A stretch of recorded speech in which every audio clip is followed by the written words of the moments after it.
In this video, we're going to see how free mastering holds up to Ozone 9. There we go. We are in the zone, officially. I'm going to bounce this down and we'll compare it to the auto settings, and we'll also compare it to the free mastering. I've bounced this track down with no effects on it, and then we'll upload it to Bandlab's free mastering. I bet you guys didn't know this existed. It's bandlab.com/mastering. Upload your track. You might have to sign up for an account. I would choose the CD quality, the bass boost, and enhanced clarity. Seems to be a little over processed.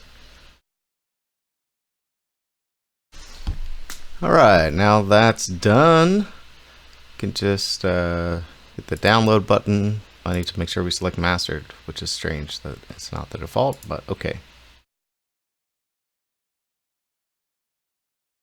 Alright, I've opened up a new session with all of the versions of the master. This is the automatic master assistant version.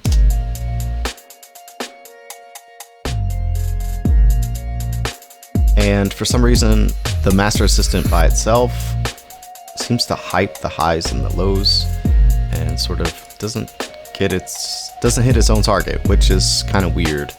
I've noticed I've had to use the match EQ every time to get it into this zone, which is exactly what I did on this other version here. So this is the Ozone 9 with the match EQ on, and that gets us way closer to where we need to be. You can see here.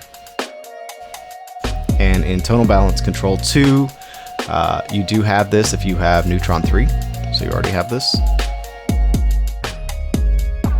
If you don't have Neutron 3, this might be the reason to upgrade to 9 or get Neutron 3.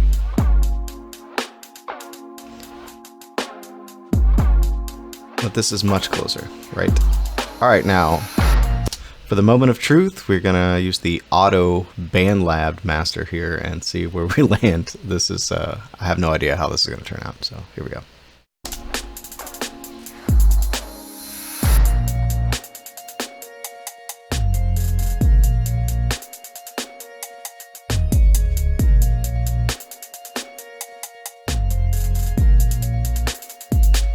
I'll be honest with you, this looks a lot like the auto master, the master assistant. It's just a little bit more hyped on the high and low. Here we go back to the... I think they might be using maybe Ozone 8 or something, you know? It's pretty close.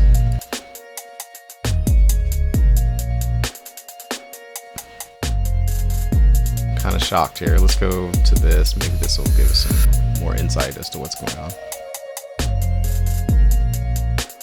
Super hyped highs, a lot of lows, almost the right amount of high mids. And then we'll go back over here to the auto master and master assistant.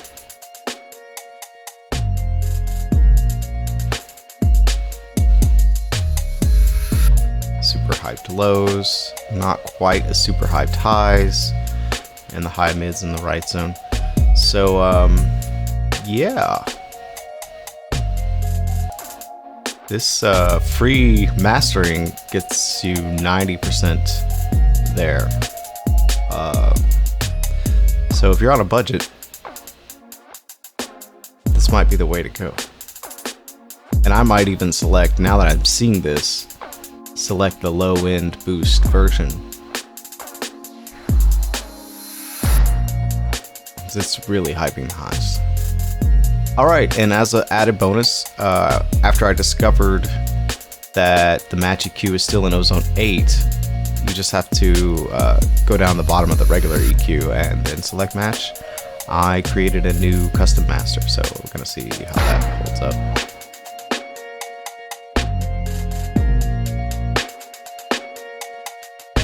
Look at that.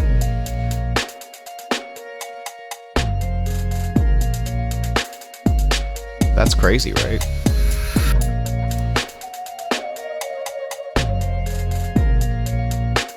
I mean, just visually going from their own tool, the tonal balance control, I can get there in Ozone 8 with no problem. So I'm not really sure what I need Ozone 9 for. It does sound a little mid-rangey, like to me, to my ears, but I am listening on headphones, so maybe this is like a perfect mix, you know? I'm gonna go back to the one that I did in 9. This is a similar situation.